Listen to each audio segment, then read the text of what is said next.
بسم الله الرحمن الرحيم. الحمد لله رب العالمين، والصلاة والسلام على أشرف الأنبياء والمرسلين نبينا محمد وعلى آله وصحبه أجمعين، أما بعد، فأعوذ بالله من الشيطان الرجيم.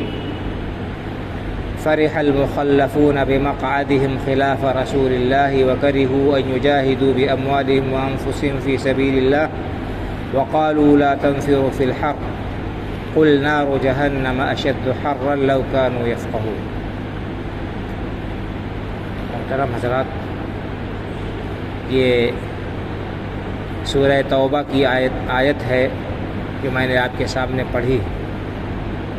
اس میں اللہ رب العالمین نے منافقین کی مذمت بیان کی ہے اور ان کی سوچ اور ان کی فکر کی غلطی کو واضح اور آشکارا کیا ہے. سن 9 ہجری میں ایک بڑا عظیم معرکہ پیش آیا تھا جس کو غزوہ تبوک کہتے ہیں. اللہ کے رسول صلی اللہ علیہ وسلم صحابہ کرام رضی اللہ عنہم اجمعین کو لے کر مدینہ منورہ سے بہت دور، تقریباً 800 کلومیٹر دور تبوک کے علاقے میں گئے تھے. رومیوں سے مقابلہ تھا. بہت ہی سخت گرمی کا زمانہ تھا، انتہائی شدید گرمی کا زمانہ تھا. اس کے باوجود اللہ کے رسول صلی اللہ علیہ وسلم نے تمام صحابہ کرام رضی اللہ عنہم اجمعین کو جو جا سکتے تھے ان کے اوپر لازمی قرار دیا تھا کہ سب کو چلنا تھا. اور جو لوگ نہیں گئے، 3 صحابہ کرام رضی اللہ عنہم اجمعین، ان کا بائیکاٹ کیا گیا.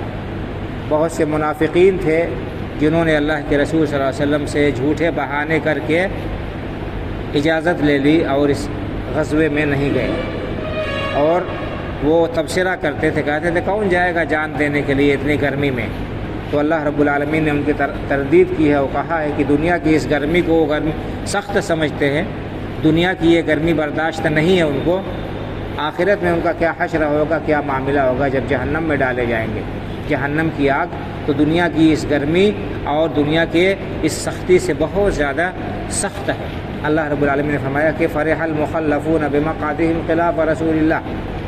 جو لوگ اللہ کے رسول صلی اللہ علیہ وسلم کے ساتھ نہیں نکلے اور مدینے میں آرام سے بیٹھے رہے، وہ بڑا خوش ہیں، اپنے آپ سے بڑے خوش ہیں کہ وہ اللہ کے رسول صلی اللہ علیہ وسلم کے ساتھ نہیں گئے، پیچھے رہ گئے اور آپ کی مخالفت کی. وَكَرِهُوا أَن يُجَاهِدُوا بِأَمْوَالِهِمْ وَأَنفُسِهِمْ فِي سَبِيلِ اللَّهِ. اور انہیں اپنے جان و مال کے ساتھ اللہ کی راہ میں جہاد بڑا بھاری ہے ان کے لیے اللہ کے راستے میں اپنا مال خرچ کرنا، اپنی جان قربان کرنا بڑا بھاری ہے. وَقَالُوا لَا تَنْفِرُوا فِي الْحَرِّ. اور انہوں نے کہا کہ گرمی میں نہ جاؤ، یہیں چپکے سے بیٹھ رہو بہانہ کر کے. گرمی میں کہاں جا رہے ہو اپنے آپ کو ہلاک کرنے کے لیے. قُلْ نَارُ جَهَنَّمَ أَشَدُّ حَرًّا لَوْ كَانُوا يَفْقَهُونَ. اللہ کے رسول سے اللہ نے فرمایا کہ نبی صلی اللہ علیہ وسلم آپ کہہ دیجئے کہ تم دنیا کی اس گرمی سے بچ رہے ہو، اس کی فکر ہے، یہ تمہیں برداشت نہیں ہے. جہنم کی آگ اس دنیا کی گرمی سے بہت زیادہ سخت ہے. لو کانوا یفقہون. کاش کہ ان کے پاس عقل ہوتی، کاش کہ وہ سوجھ بوجھ رکھتے، کاش کہ وہ سمجھتے. اگر وہ سمجھ رکھتے تو آخرت میں جہنم کی آگ سے بچاؤ کی فکر کرتے اور دنیا کی تکلیف کو، دنیا کی مشکل کو وہ برداشت کر لیتے. تو یہاں پر ہمارے لیے عبرت اور نصیحت ہے. ہم دیکھیں موسم کی گرمی اور شدت سے سب لوگ پریشان ہیں اور اس گرمی سے چھٹکارا چاہتے ہیں، سائے میں بھاگتے ہیں اور اسی طرح سے آرام و آسائش کے جتنے اسباب ہم فراہم کر سکتے ہیں، ہم مہیا کر سکتے ہیں، مہیا کرنے کی کوشش کرتے ہیں. ہر انسان اپنی حیثیت کے مطابق، جس کے پاس میں اے سی لگانے کا انتظام ہے وہ اے سی کا انتظام کرتا ہے. جو اس سے کم حیثیت رکھتا ہے، اس کے پاس کولر خریدنے کا نظم ہے کی حیثیت ہے، وہ کولر خریدتا ہے. پنکھے لوگ لگاتے ہیں، خس کی ٹٹیاں لگاتے ہیں اور اسی طرح سے موسم کی مناسبت سے کپڑے پہنتے ہیں تاکہ گرمی کا احساس نہ ہو.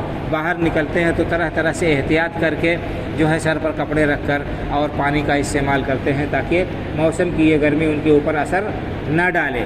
لیکن یہ دنیا کی گرمی، اس سے ہم بچ سکتے ہیں.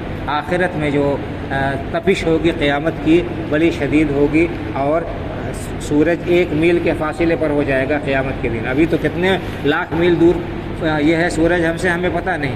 اس کے باوجود لاکھوں میل دوری کے باوجود بھی ہم سورج کی تپش کو برداشت نہیں کر پا رہے. جب 1 میل کے فاصلے پر سورج ہو جائے گا تو اس کی تپش کیسے برداشت کر سکیں گے.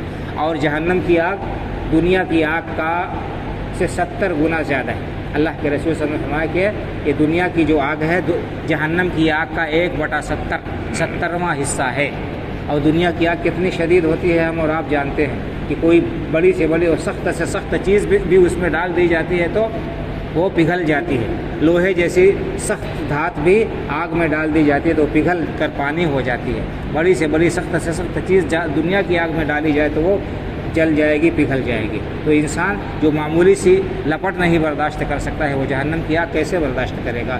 اس لیے ہمیں چاہیے کہ ہم عبرت اور نصیحت حاصل کریں اور غفلت کو چھوڑیں. ہمارا نفس اگر ہمیں آمادہ کرے، کبھی اکسائے کہ کہاں جا رہے ہو گرمی میں جو ہے چل کر نماز پڑھنے کے لیے، اور کہاں محنت سے کمائی کو خرچ کر رہے ہو، تو ہم اپنے نفس کی بات نہ مانیں بلکہ اللہ کی بات کو مانیں. آخرت کے عذاب اور اس کے تپش سے ہم بچنے کی فکر کریں. وہاں پر انسان کا صرف نیک عمل کام آئے گا.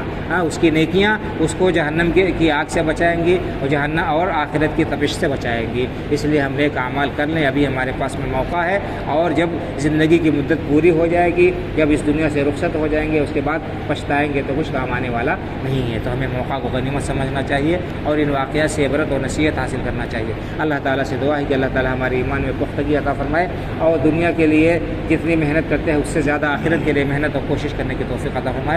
جہنم کی آگ سے اللہ تعالیٰ ہم سب کو اپنی پناہ اور حفاظت میں رکھے.